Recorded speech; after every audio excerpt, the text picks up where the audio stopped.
Hello everybody, welcome to Little Rusty Buckets. Subscribe to the channel and drop a like and check us out over on Spotify. That is my Rusty Buckets intro. We're trying to hit 20k subscribers, so please join. It'd be much appreciated. But with that said, I like to do in-depth breakdowns for series before they happen, and every time the playoffs come around in the first round, there's just never enough damn time to do a breakdown for every single series with the level of depth that I like to do it.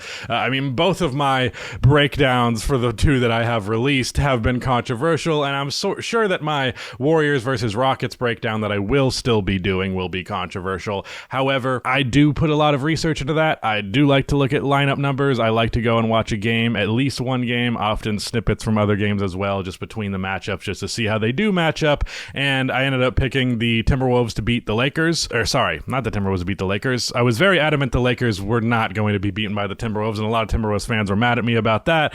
Understandably, I guess, but I don't think I made any points that were that egregious. And then I said that, and this one's a fair one, I said that Cade Cunningham was more of a gamer than Jalen Brunson, like just a clutch guy. I don't take back that take. However, I shouldn't have said it as surely as I did without qualifying it, because Jalen Brunson is, of course, also a very clutch performer. So if you're a Knicks fan who's petty about that, I apologize. I was wrong. You may have noticed that you can see me in this frame here, that the footage back. It's just the way that it's set up. I'm trying to get this recorded so that I can have my Thursday completely off before the shitstorm of playoff games ends up coming.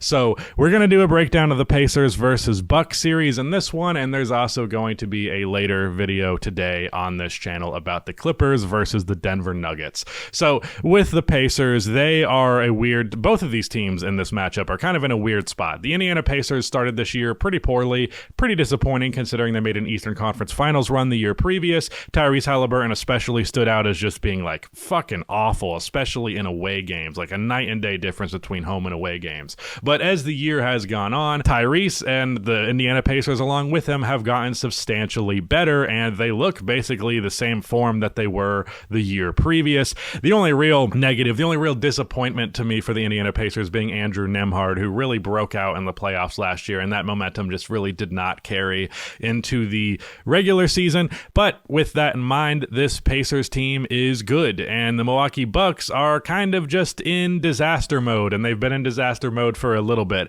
I have not seen anything that has said that Dame is actually returning. Yeah, it says at the very least that he is going to be missing the start. It does not seem like he's going to make it at all. Still up in the air. There's not a strong indication, but if Damian Lillard does not play, that is obviously a huge disadvantage for the Bucks. And then you do have the superstar factor. You have the fact that Giannis is Giannis, and there's nobody on the Indiana Pacers who's as good as Giannis. I do think they have some good matchups, like Pascal Siakam as an initial matchup, and then you switch that over to Miles Turner, or whenever there's like help defense around the rim, things like that. Like they got the personnel to do a well enough job containing Giannis, and I think that they can do fine. I know it will not be quite the same as having fucking Aaron Nesmith guarding him all the time. At least I hope not.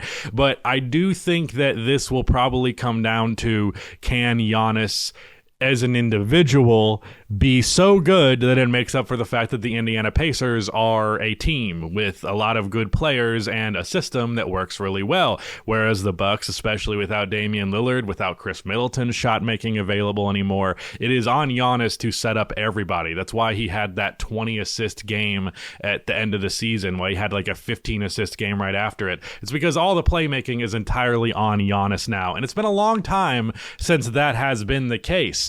And Giannis is the second best player in the NBA to me, pretty much. Sometimes I feel like SGA is better, but I'm more often than not going to go with Giannis, especially just based on the precedent, having seen him be a championship level player already, and the fact that, it's not like he's putting up pipsqueak numbers. Giannis keeps putting up bonkers numbers. He averages 30 points per game over the last 5 seasons, like 12 and a half rebounds and shit. So none of that's surprising, but I don't really think he's going to get enough help from elsewhere. Brook Lopez, his age has started to show even more of late. His three ball, still not always the most reliable thing, even if it gets enough of the defense's attention. And his half-court scoring inside the three-point line is okay. It's something you can go to occasionally, especially if he has a mismatch. But I feel like it's something that they rely on more than you really should be. However, what other fucking option do they have? Another guy who can theoretically be a little bit of a bucket getter is Bobby Portis,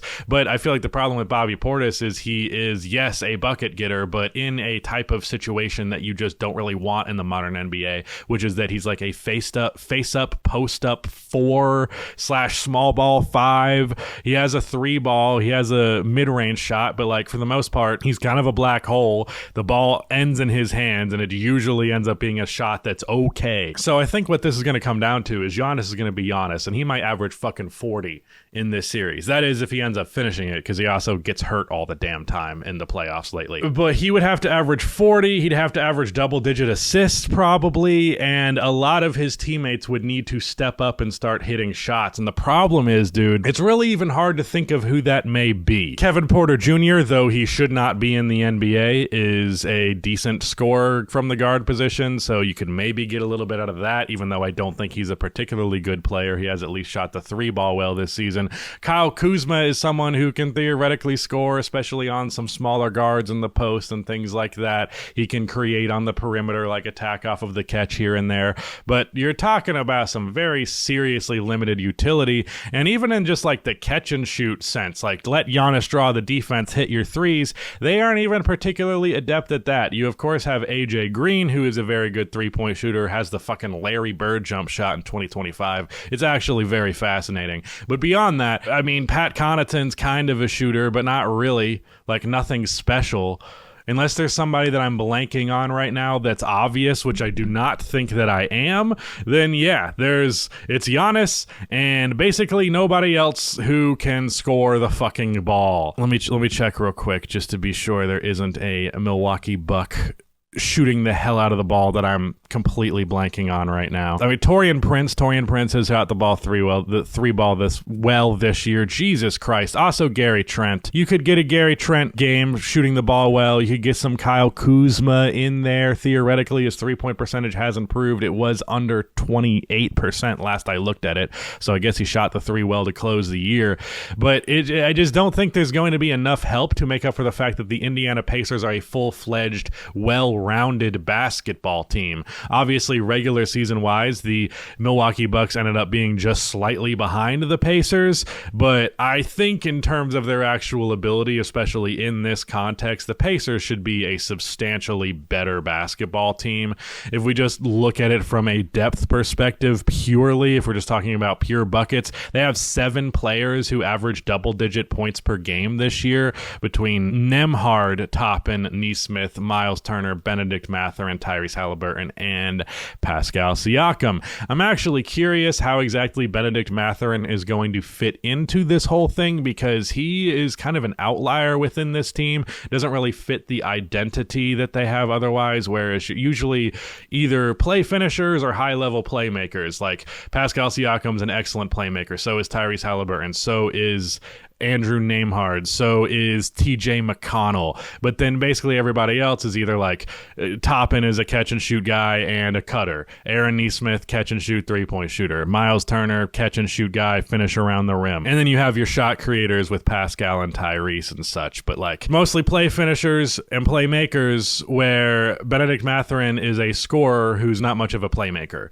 And that's kind of weird. So I don't know how much utility he will end up having. I'm very unsure how much he will play, because he can put the ball in the basket, no doubt, but the playoffs are a lot about the other stuff. So it's just a matter of if the other stuff will either be good enough or if the scoring will be so good that it just doesn't fucking matter. One way or the other, the Pacers have more depth. They have more talent. Giannis is by far and away the best player in this series, but I am personally going to be betting my money on the actual basketball team here, because I feel like the 2020s have really hammered in this idea of just like, you cannot coast on being carried by a superstar. Not today. That doesn't work today. Not really. It might win you a series, but I think the Pacers are just a little bit too good to just simply win on star power alone. You need a little bit more working for you, and unfortunately, I don't think the Bucks have anything going for them other than the fact that they do have Giannis. Yeah, my prediction is going to be that the Indiana Pacers win this game, or win this series.